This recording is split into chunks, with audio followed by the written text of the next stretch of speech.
کہ پچھلے دنوں ایک واقعہ پڑھا میں نے جو میں سب کے ساتھ شیئر کرنا چاہتا ہوں فار ایوری ونز بینیفٹ. اس میں دیکھیں کوئی دوسری رائے نہیں کہ آج کل بہت مشکل ٹائم چل رہا ہے. ملک کی بات کی جائے تو اس حوالے سے ملکی حالات کی بات کی جائے, مہنگائی کی بات کی جائے, یا اوور آل اسٹریسز کی بات کی جائے, اوور آل لائف کافی اسٹریسفل ہو گئی ہے بیکاز آف ویریس فیکٹرز. اور سوالات بھی بہت اس پہ آتے ہیں. کچھ لوگ گھریلو حالات کی وجہ سے پریشان ہیں, کچھ لوگ فیملی ایشوز کی وجہ سے پریشان ہیں, کچھ لوگ اولاد کے کچھ ایشوز کی وجہ سے پریشان ہیں, کچھ لوگ بے اولادی سے پریشان ہیں, کچھ لوگ جو ہے وہ ان امپلائمنٹ سے پریشان ہیں, اسی طرح کچھ لوگ جو ہے وہ ہارٹ بریک سے پریشان ہیں, کسی کو کوئی چیز نہیں ملی, ریجیکشن ہو گئی ہے لائف میں, اس حوالے سے پریشان ہیں, کچھ بزنس ایشوز کے حوالے سے پریشان ہیں. تو یس, پریشانی تو آپ کو پتہ ہے کسی نہ کسی شکل میں آتی رہتی ہے زندگی میں, اور زندگی میں ups and downs they are part of life. But یہ واقعہ بڑا امیزنگ ہے. واقعہ ہے ایک سسٹر کا, انہوں نے خود یہ واقعہ سنایا اور میں نے ایک جگہ پڑھا تو میں نے کہا سب کے ساتھ فائدے کے لیے انشاءاللہ ضرور شیئر کروں. یہ واقعہ وہ سسٹر خود سناتی ہیں کہ ان پر بہت سخت قسم کا کالا جادو ہوا, سحر, بلیک میجک, جس کی وجہ سے ان کی صحت بہت ڈاؤن رہتی تھی اور ان کا رشتہ نہیں ہو رہا تھا. مطلب کافی زیادہ رشتے آتے تھے لیکن جب رشتہ پکا ہونے والا ہوتا تھا تو ایک دم سے جو ہے وہ رشتہ بریک ہو جاتا تھا فار نو ریزن. اور شی سیڈ کہ میں بالکل تھک گئی, اور یہاں تک کہ ان کے ذہن میں آنے لگا کہ میرے ساتھ یہ کیوں ہوا, یعنی میں نے کبھی کسی کے ساتھ کچھ برا نہیں کیا ایویڈنٹلی, تو اللہ تعالیٰ کیسے الاؤ کر رہے ہیں اس ساری چیز کو. یعنی ان کے ذہن میں وسوسے بھی آنے لگ گئے اس کے حوالے سے. دیکھیں آئی نو کہ کبھی کبھی ہم بہت زیادہ سپرسٹیشیس بھی ہو جاتے ہیں چیزوں کو لے کے کہ جادو ہو گیا, جادو ہو گیا, ہر چیز پہ کہتے ہیں بندش ہو گیا. لیکن یہ میں آپ کو ایک ایسا واقعہ سنا رہا ہوں جہاں ایک جینون کیس ہے. دیکھیں جادو کا کمپلیٹ انکار بھی تو نہیں کرنا چاہیے نا, تو یہ ایک جینون کیس ہے سحر کا, اور وہ سسٹر خود بتاتی ہیں اپنا واقعہ. بہرحال ہیلتھ ایشوز اور پھر دوسرا یہ والا جو چکر چل رہا ہے. شی سیڈ کہ میں نے بہت میڈیسنز کھائیں, سائیکیٹرسٹ کے پاس بھی گئی, کاؤنسلنگز کروائیں کئی بار, یعنی دنیا کا ہر وہ علاج جو پاسبل تھا وہ میں نے ٹرائی کر لیا. ایون میں نے رقیہ بہت بار کروایا. رقیہ کہتے ہیں اسپریچول علاج ہے ایک, جس میں دم کیا جاتا ہے, اوتھینٹک دم ہوتا ہے, قرآنی سورز ہیں کچھ اور نبوی دعائیں ہیں وہ پڑھی جاتی ہیں. تو انہوں نے کئی راکیز سے جو رقیہ کے ایکسپرٹ ہوتے ہیں ان سے رقیہ بھی کروایا. اینڈ شی سیڈ کہ رقیہ سے آرام آ جاتا تھا لیکن اس کے کچھ دیر بعد پھر سے وہ ایشوز شروع ہو جاتے تھے, یہاں تک کہ شی ٹوٹلی گیو اپ. پھر کسی نے بس ان کو بتایا کہ آپ بس میرے کہنے پہ ایک اسکالر سے ضرور مشورہ کر لیجئے. شی سیڈ کہ میں ایک اسکالر کے پاس گئی جو مجھے ریفر کیے گئے, اور ان سے میں نے مسئلہ بیان کیا اور انہیں ساری ہسٹری بتائی کہ اس طرح میں ٹرائی کر چکی ہوں. ان اسکالر نے کہا کہ بیٹا آپ میرے کہنے پہ یہ 10 چیزیں ٹرائی کرو, ہر چیز آپ نے ٹرائی کر ہی لی ہے تو چلو یہ 10 چیزیں ٹرائی کرنے میں کوئی حرج نہیں ہے, لیکن آپ نے مجھے پرومس کرنا ہے کہ آپ یہ 10 چیزیں کرو گی, اور during while you are doing that تو ہو سکتا ہے آپ کو بہت ڈی موٹیویشن آئے, بہت ڈاؤٹ آئے, لیکن آپ نے صبر کرنا ہے اور آپ نے جمے رہنا ہے انشاءاللہ, اور آپ نے کچھ بھی کر کے ان چیزوں پہ عمل کرنا ہے. شی سیڈ کہ میں نے ان کا ٹھیک ہے, آئی ول ٹرائی مائی بیسٹ, میں پوری کوشش کروں گی. انہوں نے کہا کہ بیٹی سب سے پہلے یو ہیو ٹو پرومس می کہ آپ روزانہ قرآن پڑھو گی, چاہے 1 ورس, چاہے 2 ورسز, چاہے 10 ورسز, چاہے 1 پیج, چاہے 2 پیج, جتنا قرآن آپ پڑھ سکتی ہو آپ نے مس نہیں کرنا, آپ نے ڈیلی قرآن پڑھنا ہے, یہ آپ مجھ سے پہلا پرومس کرو. انہوں نے کہا ٹھیک ہے انشاءاللہ, it will be on my list. دوسری بات انہوں نے یہ کی کہ آپ تہجد کے ٹائم اٹھ کے, جتنی آپ کو توفیق ملتی ہے انشاءاللہ, آپ تہجد کے ٹائم اٹھ کے اپنے لیے خاص دعا کرو اللہ سے, اور اللہ کو ایسے جملے کہو کہ اللہ میں سب سے جو ہے وہ نا امید ہو چکی ہوں اور میں نے ہر چیز ٹرائی کر لیا, یا رب آپ ہی شفا دینے والے ہیں, میری ساری کی ساری امید آپ سے ہے اور میں اس گھڑی میں آپ ہی سے مانگتی ہوں. تیسری بات انہوں نے یہ کہی کہ ایسے اوقات ان کے بارے میں پڑھو جب دعاؤں کی قبولیت کے اوقات ہیں. وہ کیا کیا ہیں؟ مثال کے طور پہ حدیث میں آتا ہے بارش کے دوران دعا قبول ہوتی ہے, سفر کے دوران دعا قبول ہوتی ہے, سجدے میں دعا قبول ہوتی ہے, نماز میں جو سجدہ کیا جاتا ہے فرض نماز میں, اس میں اردو میں تو نہیں دعا کر سکتے لیکن کوئی جنرل دعا مانگ سکتے ہیں, جیسے ربنا آتنا فی الدنیا حسنۃ وفی الآخرۃ حسنۃ وقنا عذاب النار, یہ بالکل جائز ہے along with سبحان ربی الاعلیٰ جو ہم کہتے ہیں. اور یہ جنرل دعا کرتے ہوئے اپنا مسئلہ ذہن میں لایا جا سکتا ہے, تو وہ بھی دعا کا ایک طریقہ ہے. اور نماز کے بعد بھی سجدے میں گر کے اردو میں بھی دعا کی جا سکتی ہے نماز کے بعد. اسی طرح انہوں نے کہا کہ اقامت اور اذان کے درمیان کا جو ٹائم ہے اس وقت دعا کی قبولیت ہے، اور انہوں نے کہا اس طرح مزید ایسی ریسرچ کرو کہ کون سے جو ہے وہ دعا کی قبولیت کے اوقات ہیں۔ اس نے کہا ٹھیک ہے، میں انشاءاللہ اس کی بھی کوشش کروں گی کہ وہ اوقات جب دعا کی قبولیت ہے، جیسے نبی صلی اللہ علیہ وسلم نے فرمایا کہ جمعے کے دن ایک گھڑی آتی ہے، عصر سے مغرب کے درمیان اس گھڑی کا ذکر کیا گیا ہے، زیادہ جو اوتھینٹک ویو ہے اسکالرز کا وہ عصر سے مغرب کے درمیان کون سی گھڑی ہے۔ دیکھیں کوشش کریں عصر سے مغرب ذکر میں سپینڈ کرے بندہ، کوئی ایک فرائیڈے ایسا رکھ لے، اگر ہر فرائیڈے نہیں کوئی اپرچونٹی نکل رہی، کوئی ایک فرائیڈے رکھ لے، اس میں دعا کرے۔ اس نے کہا ٹھیک ہے انشاءاللہ I will try to do this. چوتھی بات جو انہوں نے کی، انہوں نے کہا کہ جس مسئلے سے بیٹا تم گزر رہی ہو اس مسئلے کے بارے میں دوسروں کے لیے دعا کرو۔ یعنی کتنی بے شمار ہماری بہنیں ہیں، مائیں ہیں جو ویڈوز ہیں، جو مطلقہ ہیں، یا جن کی شادیاں نہیں ہو رہی ہیں، عمریں بڑھ رہی ہیں، ان کے لیے دعا کرو، صرف اپنے لیے دعا نہ کرو۔ کتنی ہی ہماری بہنیں ہیں، ہمارے بھائی ہیں جو سحر کے اندر مبتلا ہیں، اوتھینٹک سحر کی یہاں پہ بات کر رہا ہوں، ان کے بارے میں دعا کرو، اللہ انہیں شفاء کاملہ دے۔ شیخ نے کہا کہ جب ہم کسی کے لیے دعا کرتے ہیں ہماری دعائیں ضرور قبول ہوتی ہیں۔ تو اس نے کہا واقعی یہ تو کبھی سوچا بھی نہیں تھا میں نے، زیادہ تر دیکھیں نا انسان اپنے لیے دعائیں کر رہا ہوتا ہے۔ انہوں نے کہا تو بہت اچھی بات ہے، میں ضرور دوسروں کو بھی یاد رکھوں گی۔ جیسے کسی کی اولاد نہیں اور کوئی بے اولاد ہے، اسے چاہیے دوسروں کے لیے زیادہ دعائیں کریں۔ جب آپ دوسروں کے لیے کریں گے اللہ آپ کی دعائیں بھی ضرور قبول فرمائیں گے۔ پانچویں بات انہوں نے کہی کہ میرے کہنے پہ آپ نے صبح شام کے اذکار کبھی نہیں چھوڑنے۔ صبح شام کے اذکار کیا ہیں؟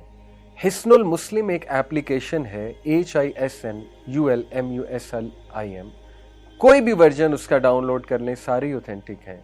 حسن المسلم میں جائیں اور وہاں پہ وہ دعاؤں کی ایپ ہے، مارننگ اینڈ ایوننگ اذکار یا صبح شام کے اذکار آپ کو ملیں گے۔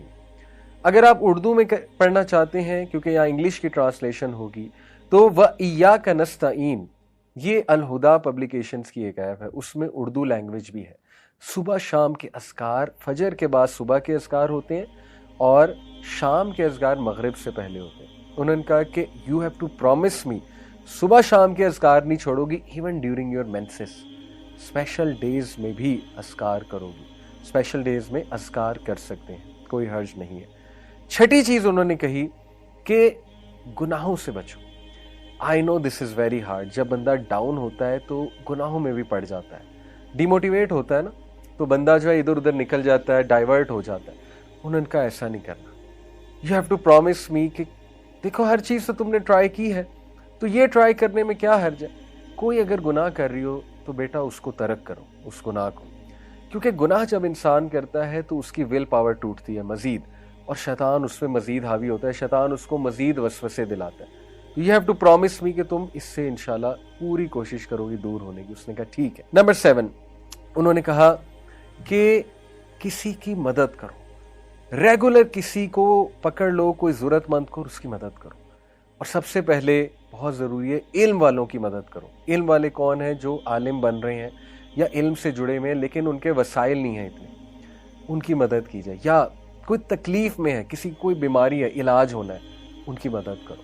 یا کوئی اور ضرورت مند ہے، کسی کو کسی چیز کی ضرورت ہے، تو نظر رکھو ایسے لوگوں پہ، تھوڑا سا باہر نکلو اپنے اوپر، ایسے لوگوں پہ نظر رکھو اور ان کی مدد کرنا شروع کرو مانیٹری سینس میں۔ نمبر 7، انہوں نے کہا استغفار کو بڑھا دو، بہت زیادہ بڑھا دو، کثرت استغفار کرو، استغفر اللہ توب الیہ، استغفر اللہ توب الیہ، استغفر اللہ توب الیہ۔ Very simple. یہ مت سوچو میری زندگی میں مسائل کیا ہیں، ڈی موٹیویشن کو حاوی نہ ہونے دو، بس ایک بار ذہن سے نکال دو کہ مجھے کوئی مسئلہ نہیں ہے، اور استغفار کرو، اے اللہ میری غلطی ہے، میری غلطی ہے، استغفر اللہ توب الیہ، استغفر اللہ توب الیہ۔ کیونکہ نبی صلی اللہ علیہ وسلم نے فرمایا جو کثرت استغفار کرتا ہے اللہ تعالیٰ اس کے لیے ریلیف ضرور نکالتا ہے اور اسے وہاں سے دیتا ہے کہ اس کا گمان بھی نہیں جاتا۔ اور نمبر 8، انہوں نے کہا کہ مجھ سے وعدہ کرو کہ جب تم پہ شدید ڈی موٹیویشن، مایوسی اور غم حاوی ہوگا تو اس دوران، اس مومنٹ میں تم نے وہ الفاظ اور وہ دعائیں کہنی ہیں جو ہمارے نبی کہا کرتے ہیں، ادھر ادھر کی چیزیں نہیں کہنی، جو مارکیٹ میں چل رہی ہیں وہ چیزیں نہیں، جو سنت سے ثابت الفاظ ہیں وہ کہنے ہیں۔ پرومس می دس۔ وہ کیا ہے؟ نبی صلی اللہ علیہ وسلم جب شدید غم میں ہوتے تھے، شدید کوئی تکلیف آتی ہمارے نبی کہتے تھے اللہ اللہ ربی لا اشرک بہ شیئا. اسی طرح ہمارے نبی کہتے تھے یا حی یا قیوم برحمتک استغیث. اسی طرح ہمارے نبی کہا کرتے تھے لا الہ الا اللہ العظیم الحلیم لا الہ الا اللہ رب العرش العظیم لا الہ الا اللہ رب السماوات و رب الارض و رب العرش الکریم. اسی طرح نبی صلی اللہ علیہ وسلم نے سکھایا کہ جب تم پہ ریگریٹ حاوی ہو جائے، تم کہو میرے ساتھ یہ کیوں ہوا، کاش ایسا ہو جاتا تو نہ ہوتا، کاش یہ ہو جاتا تو نہ ہوتا، تو کہو قدر اللہ و ما شاء فعل. انہوں نے کہا مجھ سے پرومس کرو تم یہ الفاظ کہو گے جب بھی تم پہ یہ کیفیات حاوی ہوتی ہیں، بجائے کہ ادھر ادھر کی چیزیں ٹرائی کرنے کی. اس نے کہا ٹھیک ہے میں یہ بھی کروں گی. نمبر 9 انہوں نے کہا کہ بیٹا ہر سچویشن سے جو ریلیٹڈ دعا ہے، خصوصاً واش روم میں جانے کی دعا، اللہم انی اعوذ بک من الخبث والخبائث، گھر سے نکلنے کی دعا، بسم اللہ توکلت علی اللہ لا حول ولا قوت الا باللہ. شام کو رات کو سونے کے جو اذکار ہیں بیٹا وہ تھام لو، وہ کرو، ریگولر کرو. جتنے مواقع کی دعائیں تم کر سکتی ہو، خصوصاً ایسے جو واش روم کے انہوں نے کہا، اور رات سونے سے پہلے کی جو دعائیں ہیں. اور اس پہ میں آپ کو ایک اور بھی کیس اسٹڈی سنا دوں، ایک سٹوری سنا دوں. کسی نے مجھے بتایا کہ ان کو بہت نائٹ میئرز آتے تھے، حالانکہ رات کے اذکار بھی کیا کرتے تھے، لیکن انہوں نے کہا کہ سورہ ملک جب سے میں نے پڑھنا شروع کی میرے نائٹ میئرز ختم ہو گئے. سورہ ملک از امیزنگ. اور 10ویں چیز انہوں نے کہا کہ بیٹا اس دعا کو پکڑ لو، خاص اس دعا کو سخت تکلیف میں، لا الہ الا اللہ العظیم الحلیم لا الہ الا اللہ رب العرش العظیم لا الہ الا اللہ رب السماوات و رب الارض و رب العرش الکریم. یہ 10 پوائنٹس انہوں نے کہا کہ دیکھو تم نے ہر چیز تو ٹرائی کر لی ہے. اب دیکھیں کوئی سوچ سکتا ہے یار یہ تو اتنی لمبی ٹو ڈو لسٹ ہے، ہم سے تو پہلے ہی چیزیں نہیں ہو رہی. بات یہ ہے کہ جس کی جان پہ بنی ہوتی نا، جو بہت زیادہ پریشان ہوتا ہے وہ کچھ بھی کرنے کے لیے تیار ہو جاتا ہے.